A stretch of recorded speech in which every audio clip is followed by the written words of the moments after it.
যারা ফেসবুকে বা যাদের ফেসবুক পেজ আছে বা ইউটিউবে একটা চ্যানেল আছে, যদি এখানে সফলতা পেতে চান, যারা নতুন কন্টেন্ট ক্রিয়েটার আছেন, যারা ব্লগ করেন বা ফানি ভিডিও বা এডুকেশন ভিডিও করেন থাকেন, তারা যদি এখানে সফলতা পেতে চান তাহলে একটা টিপস আপনাকে অবলম্বন করতেই হবে বাধ্যতামূলক। যদি এই টিপসটি অবলম্বন না করেন, আপনারা কখনো ফেসবুক পেজে বা ইউটিউবে বা অন্য কোনো সোশ্যাল মিডিয়ার কথা বলেন না কেন, আপনারা সেখানে সফলতা পাবেন না। এইটা আছে সফলতার মূল চাবিকাঠি। প্রত্যেকটা ইউটিউবার, প্রত্যেকটা পেজার, ব্লগার এই কথাটা তারা আমার সাথে একমত হবে যে এটাই হচ্ছে সফলতার সবচেয়ে মূল চাবিকাঠি। আমি সেই বিষয়টা নিয়ে কথা বলবো। তার আগে আপনাদের কিছু উদাহরণ দিয়ে আমি কিছু জিনিস বোঝাতে চাই। আপনারা অনেকেই ফেসবুক চালান, তাই না? অনেকেই টিকটক চালান, যে টিকটক থেকে কিন্তু ইনকাম হয় না, তারপরে কিন্তু আপনার টিকটকে ভিডিও ছাড়তে থাকেন, জাস্ট ভালো লাগে, ভালো লাগার জায়গা থেকে কিছু লাভ রিয়াক্ট পড়ে, এই আর কি।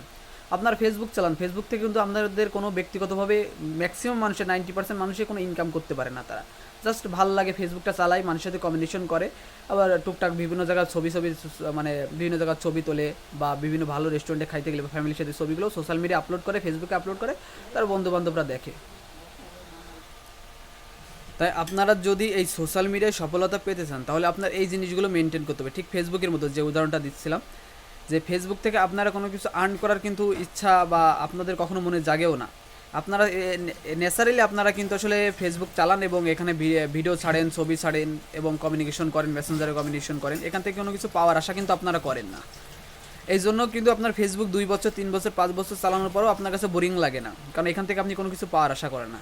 ঠিক তেমনইভাবে আপনি যদি পেজ বা ইউটিউবে যারা ব্লগার বা নতুন কন্টেন্ট ক্রিয়েটার আছেন, তারা যদি এটা এইভাবে ভিডিওগুলো আপলোড করতে থাকেন যেখান থেকে আপনি মানে কোনো কিছু আশা করতেছেন না বা কোনো কিছু পাওয়ার আশা করতেছেন না, তাহলে আপনার দীর্ঘদিন এখানে আপনি ভিডিও ছাড়লেও আপনাকে হতাশ হবেন না বা ধৈর্য হারা হবেন না।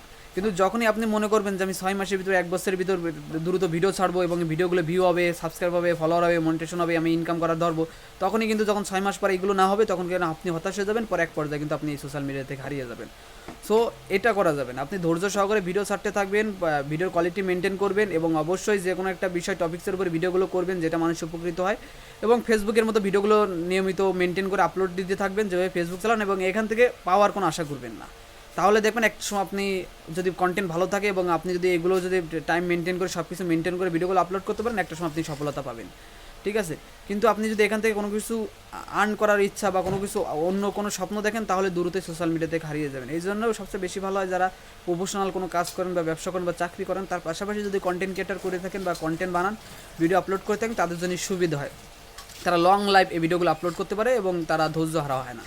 এই জন্যই আমি সাজেস্ট করবো আপনারা প্রফেশনাল কোনো কাজের পাশাপাশি এই কন্টেন্টগুলো তৈরি করেন, তাহলে আপনাদের জন্য উপকৃত হবে। এবং এটা লং টাইম পর্যন্ত আপলোড করবেন এবং দিনে দিনে কন্টেন্টগুলো, ক্যামেরার রেগুলেশনগুলো সবগুলো ভালো করার চেষ্টা করবেন, ভালো ভালো কন্টেন্ট বানাবেন এবং আরও সুন্দর করার চেষ্টা করবেন। একটা সময় সফলতা অবশ্যই পাবেন আপনারা।